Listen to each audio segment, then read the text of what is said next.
काल मंत्री होते आपले दादा भुसे, ते देखील बोललेत की नाशिकची जागा ही शिवसेनेलाच होती.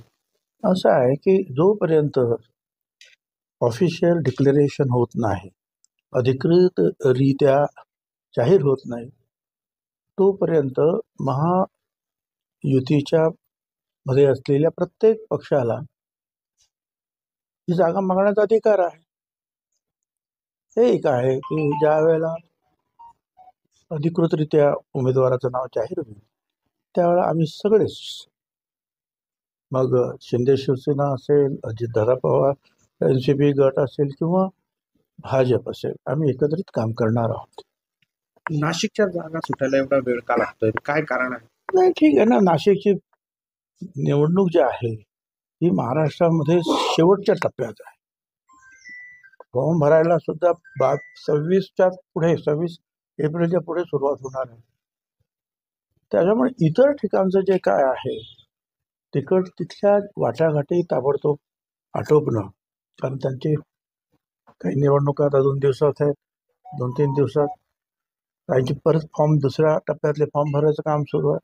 तर तिथल्या ज्या काही गोष्टी असतात उमेदवारीच्या संदर्भातल्या, त्या वाटाघाटी पूर्ण करण्याकडे सध्या लक्ष आहे सगळ्यांचं.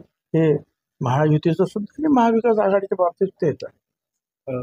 भाजपाची आता हे संकल्प पत्र जे आहे त्याची घोषणा झाली आहे, त्यात गरिबांना मोफत वीज देऊ असं देखील ते म्हणतात. असं आहे की भाजपने जर सांगितलं असेल तर ते पूर्ण सुद्धा करतील, कारण अनेक गोष्टीमध्ये त्यांनी ती पूर्तता केलेली आहे.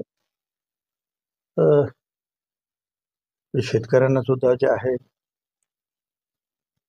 निमाना दरवर्षी ठराविक रक्कम त्यांच्या खात्यामध्ये जाते आहे. उज्ज्वला योजना असेल, घरांची योजना 12,000 कोटी रुपये महाराष्ट्राला दिलेले आहेत त्यांनी त्या सगळ्या मागासवर्गीय लोकांच्या घरासाठी मोदी घर योजना. आणि आज वर्तमानपत्रामध्ये सुद्धा आलेलं आहे की या महायुतीच्या राज्य सरकारनं सुद्धा अनेक निर्णय घेतले. त्या निर्णयामध्ये त्या पाहिल्यानंतर 70% गोरगरिबांची मुलं अधिक 70% अधिक सरकारच्या मदतीनं परदेशामध्ये शिक्षण सुद्धा घ्यायला गेलेले आहे. तर महाराष्ट्रामध्ये सुद्धा आपण पाहिलं की फार मोठ्या प्रमाणावर विकासाची कामं सुरू आहेत. तर अशा प्रत्येक क्षेत्रामध्ये जे आहे काम करण्याचं जे आहे सुरुवात त्यांनी केली, म्हणजे सुरुवात म्हणजे चांगलं पूर्ण सुद्धा त्यांनी केलेलं आहे. त्यामुळे ज्या काही राहिलेल्या गोष्टी असतील, ज्या लोकांच्या अपेक्षा असतील, त्या पूर्ण करण्यासाठी प्रयत्न करणार. याचा सगळा फायदा महायुतीला होईल. या सगळ्यांचा फायदा महायुतीला आणि या भारतातील जनतेला होणार, सर्वसामान्य सर्व जनता. धन्यवाद.